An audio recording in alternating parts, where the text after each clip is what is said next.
Hey, salut la meute. Bon, comme vous l'avez vu dans le titre de la vidéo, j'ai tenté d'affronter ma peur des insectes, en tout cas de certains insectes. Est-ce que j'ai réussi? Ça, vous le verrez après. Le but de cette vidéo, c'est de vous aider vous aussi derrière votre écran à surpasser votre peur et vous montrer que les insectes qu'on va voir sont fascinants. Et normalement, il n'y a pas trop de quoi avoir peur. Mais on sait jamais, il y en a certains quand même qui ont des techniques assez...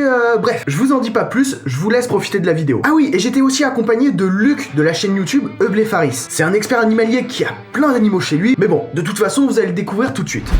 Hop, et bah voilà, on se retrouve chez Luc de Eubléfaris. Je te laisse te présenter quoi. Et bah salut tout le monde, avant de me présenter, j'ai un petit cadeau pour toi. Et du coup, bah je te présente un phasme qui vient du Pérou. On l'appelle le Perruphasma sultei. Ok. Alors c'est un phasme plutôt... ouais, il veut pas venir, c'est bon, il va venir. Ça grimpe partout, hein, ça se pose partout, tu peux utiliser tes mains, tes bras. Si tu les laisses faire, il se barre. Donc pour me présenter, je m'appelle Luc, tu t'en charges, c'est bon? Ouais, ça va. Bon. Je m'appelle Luc, je suis expert animalier en tout genre, pas que en insectes ou autres. J'ai des reptiles chez moi, des poissons, enfin voilà, les animaux du monde entier, ça a été mes études, j'ai fait toutes mes études dans ce domaine-là. Et du coup, voilà, aujourd'hui, je suis là pour vous parler de plusieurs bêtes pour accompagner Monsieur Curieux à travers sa vidéo. Ça va, t'es bien? Il est en galère, il est là en mode ouais, nickel. Ouais, je suis en train de les gérer là. Ça va, je les dompte. Ah, c'est bon, ils ont pas sauté, tu vois, entre temps. Ça va. J'ai réussi à un peu les canaliser. Hop, petite story. Parce qu'il faut venir s'abonner sur Instagram, hein. Même sur ton Instagram aussi, parce que toi, tu fais énormément de contenu dessus. Et regardez, hop, petit phasme. Ça arrive bientôt sur la chaîne. Vous allez voir, on va tout démonter.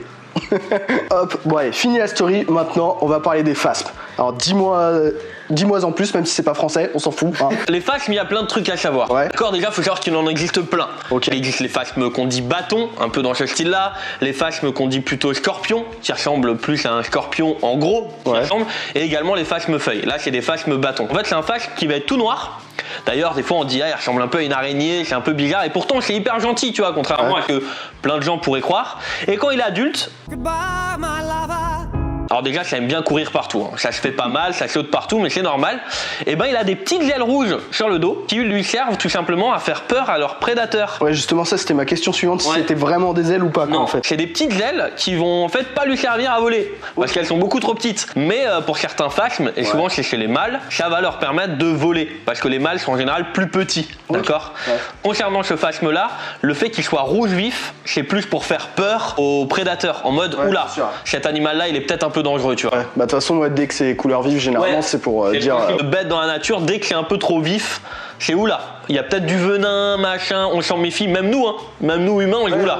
C'est bizarre, tu vois. Du coup, en parlant d'insectes qui peuvent faire un peu mal, machin, il y a certains phasmes dont il faut un peu plus se méfier. Et moi, ce que je te propose, bah, si déjà t'es là, c'est de te les présenter. Alors ils sont pas adultes encore, mais c'est des phasmes qui deviennent quand même assez grands et il faut un peu se méfier parce qu'ils ont un caractère qui est bien différent. Vous allez voir dans quelques secondes. Bon, monsieur Curieux, là c'est le moment d'être vraiment curieux. Je t'ai ramené un phasme géant. Alors il n'est pas encore adulte. Dis-toi qu'il va faire ça à peu près x2 une fois adulte. Donc là c'est une femelle subadulte d'Heteropteryx dilatata. Alors c'est un phasme qui peut être un peu violent. Je te laisse bien observer tous les petits picots qu'il a sur les pattes. Un peu partout, il en a vraiment partout.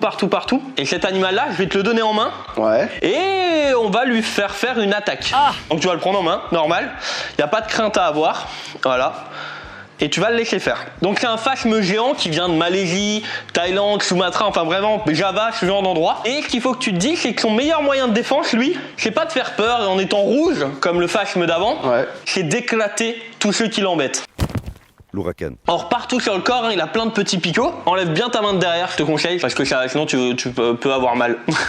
Et en fait, ce qu'il va faire, c'est qu'il va se mettre dans cette position-là. Voilà, il va vraiment se mettre les pattes arrière en l'air pour se défendre. Et dès que quelque chose va venir toucher à un endroit où il est pas content, donc il est capable de les faire claquer ensemble à une vitesse en moins d'une seconde. Ok. Voilà. Et si t'as ton doigt entre, et ben tous les petits picots qu'il a sur le corps là, c'est dans ton doigt. Okay. Voilà. Dis-toi que là il est pas adulte. Un phasme comme lui adulte qui te fait ça, il t'éclate. Ok. Ça reste un animal qui va pas te faire ça pour son plaisir. Là, on l'embête, c'est pas pour ça qu'il le fait directement. Et lui, le seul but dans sa vie, c'est manger, ken quand il peut. Et dormir. Le but de tout le monde quoi. Ouais, alors lui, oui, mais voilà. Et du coup, faut pas l'embêter. Ça reste un animal hyper cool et tu peux le toucher et tout. Tu vois là, tu vois la réactivité. Pas kiffé là. Non mais voilà, tu peux le toucher, tout ça. Et tu vois là, si tu veux, ça c'est vraiment pas un moyen d'attaque, c'est un moyen de défense. De défense, ouais, bien sûr. Tu vois. Et si tu le mets avec le doigt. tu vois.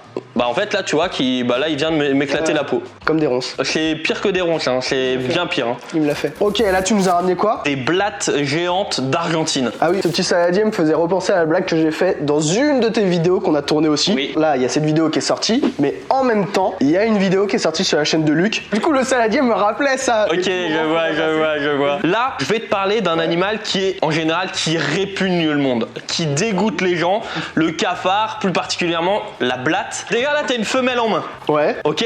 Le mâle, comment tu reconnais, ouais. Bah je vais t'en montrer un mâle direct. Et bah là t'as un mâle. Et là tu vois tout de suite la différence normalement. Tu m'étonnes. Voilà. Le mâle il a des gels et il peut un peu voler, tu vois. Ok. La femelle n'en a pas. Parce que dans la nature, le mâle lui son seul objectif c'est ken. Lui il veut ken un max, tu vois. Y a pas que chez les blattes. Bref. Oui, il n'y a pas que chez les blattes, mais la blatte c'est vraiment son objectif. Alors là t'en as une qui est adulte, d'accord. Ouais. Alors faut savoir qu'au début c'est beaucoup plus petit. Je vous en montre une. Quelques gels à quelques semaines, tu vois. Pour le moment on sait pas vraiment si c'est un mâle ou une femelle, tu vois. Pour atteindre le stade adulte, ça met quand même plusieurs mois. Et ce qui est intéressant, c'est que pour grandir, ça va muer. Autre information extrêmement importante, et ça c'est une des... Franchement, je trouve ça trop ouf. Et bah là, je vais te montrer une blatte blanche. Parce que j'en vois une depuis tout à l'heure, justement, je me disais, mais c'est quoi ça? Albinos ou pas? Non, pas du tout. En fait, la blatte que tu vois là, en fait, elle est dans une des périodes de sa vie où elle est la plus fragile, en fait. Ok. Si tu veux, ça c'est une blatte qui vient de muer. Donc en fait, là, vu qu'elle a pas encore eu le temps de tout bien reconstruire, elle est très claire. Ouais. Et elle est dans une des périodes les plus fragiles parce qu'elle a le moins de défense. Déjà, on la voit beaucoup plus dans la nature. Et en plus de ça, sa carapace, si C'est tu moins veux, solide peut-être. est moins solide, Ouais. très molle. Par contre, elle cavale, hein. Là en fait si tu veux elle sait qu'elle est dans une période où faut pas qu'elle se fasse menacer. Là dans le stade là elle sait qu'elle a aucune chance en fait. Là on va mettre des gants.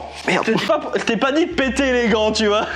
On va mettre les gants parce qu'on va parler d'un animal... Non, calme-toi. Quelle indignité. On va parler d'un animal où il faut se méfier de 2-3 petites choses tu vois. Là dans quelques instants je vais vous présenter ce qu'on appelle un niul. C'est un des plus grands mille-pattes du monde. Ouais. Si ce n'est la plus grande espèce de mille-pattes du monde. Et là je sais que t'as qu'une envie, c'est voir. Bah ouais. Alors là il dort. Ok. Et on vient le faire chier. Ouais. Donc là il est tranquillement en train de dormir. Donc là le but ça va être pour moi de le réveiller. Ok. Qui dit réveiller un animal comme ça, dit bah il va pas kiffer franchement tu C'est vois. sûr. Et du coup il peut avoir potentiellement des moyens de défense. Ok. En fait si tu veux, le mille-pattes, enfin l'iule plus particulièrement, et c'est pour ça que j'ai mis des gants, c'est qu'en fait il peut sécréter par l'arrière une sorte de liquide qui en fait peut clairement être irritant pour la peau, voire et surtout qui a une forte odeur.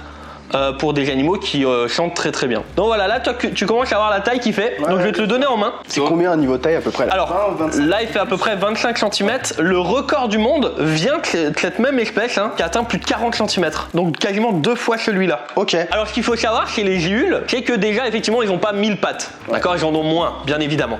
Le 1000 pattes qui a eu le plus de pattes qui a été trouvé dans le monde actuellement, c'est un 1000 pattes tout petit. Et il avait à peu près 750 pattes. Ok, ouais, c'est énorme. Lui, il en a entre 250 et 290. Ouais, quand même déjà. C'est déjà beaucoup, tu vois. Et ce qui est ouf, c'est que quand il va grandir, il en prend de nouvelles pattes. Parce que comme tu vois sur son corps, il a plein d'anneaux. Ouais, les segments. Et en fait, c'est ce qu'on appelle les segments, exactement comme tu le dis. Il va en prendre un ou deux de plus, tu vois. Et à ce moment-là, effectivement, ça va lui rajouter un peu des pattes. Mais donc du coup, il mue lui aussi?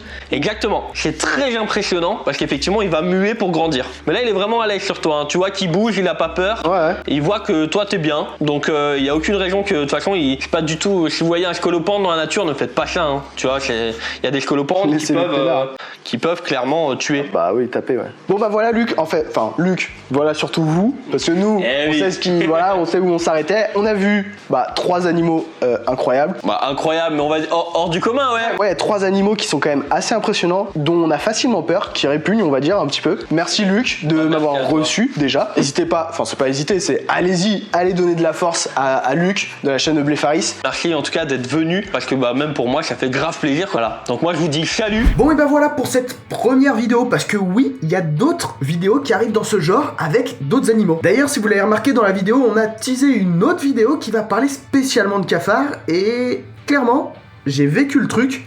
J'étais pas prêt. Je vous préviens, ça va être une vidéo qui trouve le cul. Vraiment. Bon, vous connaissez la chanson, partagez, likez, commentez et surtout, abonnez-vous à la chaîne pour ce genre de concept. Restez curieux, ciao.